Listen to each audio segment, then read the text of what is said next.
Hi, welcome to boardshop.co.uk. Very exciting day today. Surfing royalty has deigned to visit us. If you don't recognise him, this is Kelly Slater. No, it's Mark Phipps, Phipps Surfboards.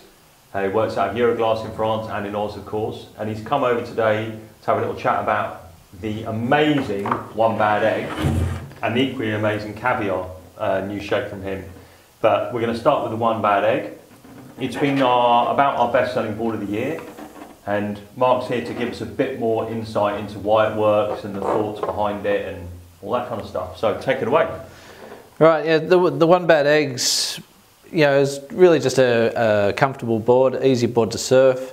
But why it's got bad in the name of it is that I sort of wanted to give it a little bit of attitude. I didn't want it to just be too kind of soft and mushy and easy. Yeah. I wanted to have a little bit of attitude, some elements of performance to it. Obviously it's not a pointy-nosed, 6'1" that's high performance, but for a board of this style, I feel like it's got a little bit of go to it and some attitude. It does when you surf it, for sure. A lot of people, like I just said to you a minute ago, say, oh, I'm not surfing a mini mount, but it's a million miles away from surfing a mini mount. It's got bags more performance than that. The interesting thing that we get asked about most of the time is the fin setup.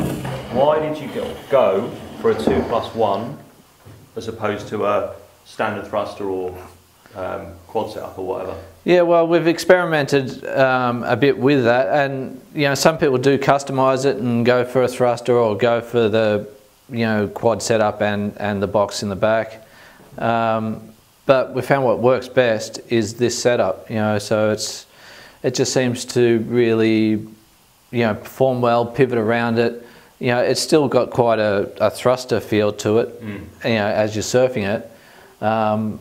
But it just seems to be the setup that's working the best. What you just said then, pivot is the key thing, because with a rounded pinny type board and a big centre fin, you kind of think, oh, that's going to be a pig to turn. But actually, with your foot over the fin, you're absolutely right. It does feel really pivoty to surf. And that's probably why it's been so popular, because you've got the wave catching and the glide and the drive, but you've also got that element of performance that that you wouldn't necessarily expect when you just look at the board on the rack. Yeah, you're right. It's not as long as arc as you think it's going to be. You can get a little wave and do a quick little cut back or a quick little lip sort of hit. So you don't need a big wave or a lot of space. You can sort of whip it around.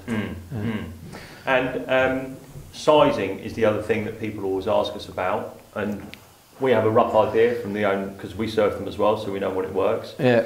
How does it translate? Because some people say, I want to get it in a 6.0 or a 6.2, but to us it doesn't really translate down the whole design feature into a board that short. Have you done any 6.0s and 6.2s or not really? A couple. We have done a couple, so that's where I think it is heading. The range is heading is develop some shorter ones, which we might hopefully see some next year, and the range has been getting going into those shorter boards. We've started doing 6.8s and 6.6s. And I think we will experiment around and get some, working in 6.2s and 6.0s. Yeah. I've got a friend in the Canaries who rides a 6.0, and he's a big tall guy. And this summer in Australia I'm going to experiment with some short ones. Perfect. Yeah, I've got a 6.6, and I always think, I could go to 6.4. Yeah. But Roger from here's got a 6.4, and it doesn't have the same kind of characteristics and vibe to it. It's just going that bit shorter just loses something. So it's really interesting. Yeah, so we'll see if I can work it out or not. So you heard it here first. Shorter One Bad Eggs on the way. Mark, it's been a pleasure and an honour. Thank you very much. Yeah, thank you. Thanks for watching. See you guys.